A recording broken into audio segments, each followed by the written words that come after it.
Ik ga naar mijn volgende gasten toe en die hebben alles te maken met hanen. Want sinds afgelopen weekend, om precies te zijn, is er de tentoonstelling geopend rond hanenzang. Een heel oud begrip dat met uitsterven bedreigd is. En mijn twee volgende gasten die zorgen er eigenlijk voor dat hanenzang en dat hanenzingen dat absoluut niet vergeten wordt. En dat zijn twee generaties, zoon en vader. Een heel goedemiddag, Hans en August Put. Ja, hanenzang. Ik had er eigenlijk nog nooit van gehoord, als ik heel eerlijk ben. En ik denk dat er nog wel een aantal Limburgers zijn die aan het kijken zijn, die daar ook heel weinig van af weten. Wat is dat eigenlijk precies, August? Het zijn kleine haantjes, vooral in Midden-Limburg. Naar Sint-Truiden toegericht worden de hanen groter. Die worden ingezet in vakken. Ja. De mensen komen met de hanen in een kast. Die komen tot op de wedstrijd, die vullen formulieren in. Ja. Die moeten schatten wat hun haan gaat zingen.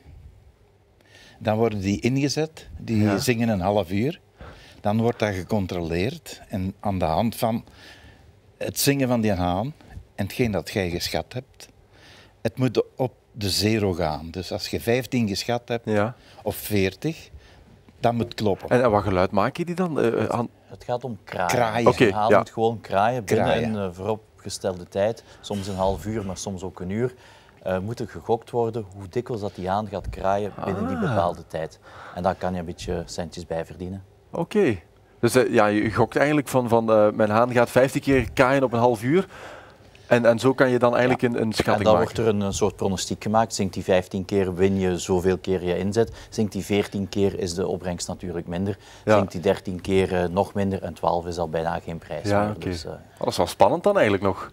Ja, in zekere zin wel. Ja. En wat heb jij met dat hanenzingen? Waar komt dat vandaan? Ik ben begonnen met hanenzingen. Ik had mijn eerste haan gekregen als ik 13 was. Ja. Ik had er al dikwijls bij stilgestaan op boerderijen, waar ze zo haantjes liepen. Hè, want die zijn maar zo groot. Hè. Dat is schattig, dat is vriendelijk, dat kraait alle momenten.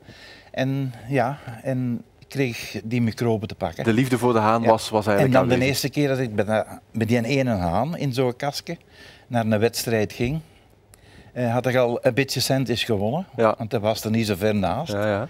En zo heb ik dat verder. Ik heb het goed 30 jaar gedaan. Met hanen gaan zingen. Hè. En hoeveel hanen heb je zo gehad?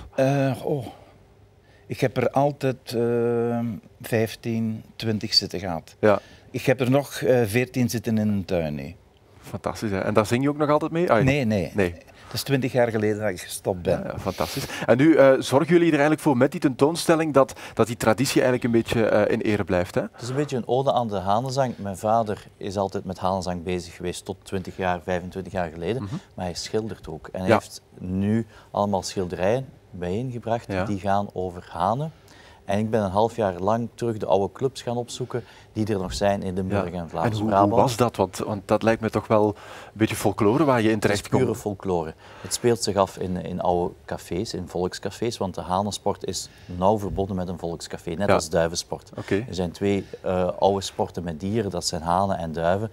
En hanensport speelt zich af in de cafés of in de achtergebouwtjes van de cafés. En ik ben een half jaar lang die clubs gaan opzoeken. Maar een half jaar lang? Zijn er dan nog zoveel cafés die Er zijn er nog, ik denk een 20-tal clubs, maar het is altijd op zondagmorgen. Dus je kan eigenlijk maar één club per weekend gaan bezoeken. Er zijn een aantal clubs die ook op maandag en dinsdag, soms zelfs op donderdagavond of vrijdagavond spelen. Maar de meeste zijn op zondagochtend. Ja, en we hebben beelden van de tentoonstelling. Die is dit weekend geopend en dat was eigenlijk een beetje een overrompeling, als we dat mogen zeggen, hè?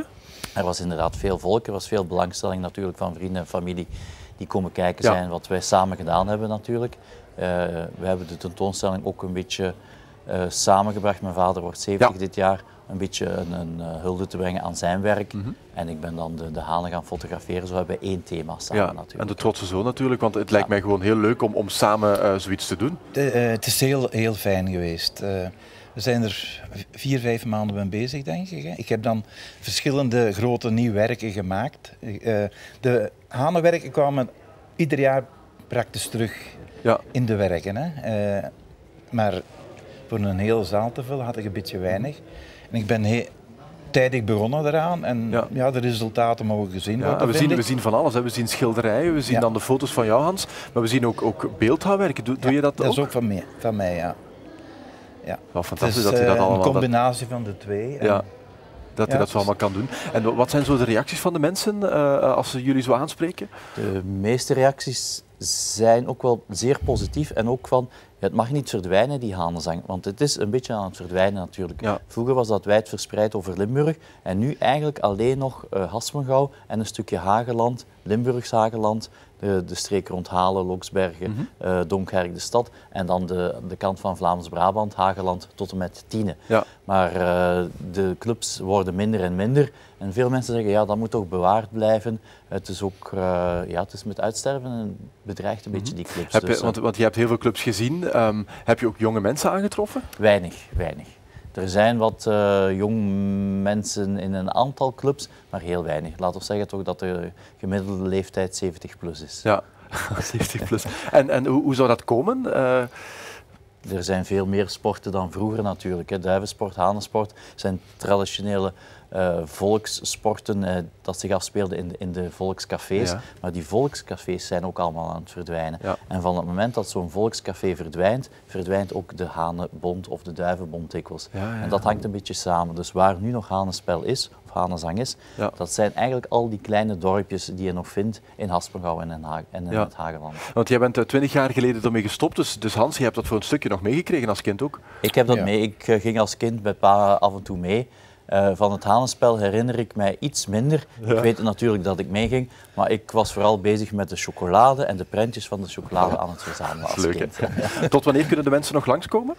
Tot en met 3 maart, tot en met zondag 3 maart in het Casino van Beringen. Het Casino van Beringen is eigenlijk nog de hele maand tot jullie beschikking. Het is een kiekekot geworden. Het is een kiekekot, zo is de titel ook natuurlijk. Zo is de titel ook, ja. Ik wil Jonas Herp bedanken en heel veel succes wensen met die tentoonstelling. Dank u. En het is zeker de moeite om daar toch eventjes langs te gaan.